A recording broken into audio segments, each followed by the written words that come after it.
آقا شندین داعش گفته میخوام ایرانو بزنم؟ غلط کرده. ولی وای اگر در کلای اینترنتو بزنه دیگه چه جوری پستا رو چک کنی؟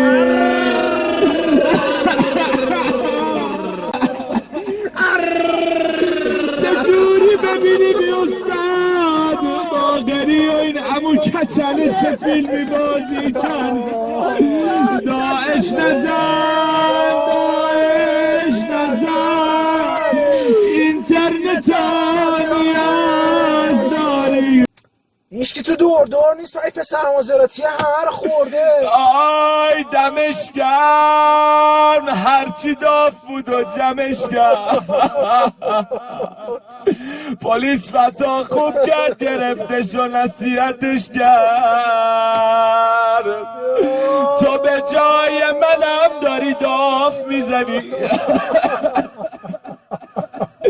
یه چیزایی میزنی که تو خواب من نگران تو هم که نگیره کمر. واسه مازراتی داره میره دلم. آی آی باز دوباره زنده رود ما خشکید و مردمان همه تشنه شدن. مسئولین کجایین به داد اینجا برسن؟ امشب شب جمعه است، شب جمعه که میشه من نوعی خیلی بهم فشار میاد، مجبوری بیاین توی خیابونای شهر دور کنیم قربون چش همه. چی شده تو چقدر ناراحتی؟ دوست دخترم منو بیچاره کرده، شب و روز بهم میگه از دایرکت و تلگرامت اسکرین شات بگیر. چرا پی مام آنلاین یا دیر جواب میدی؟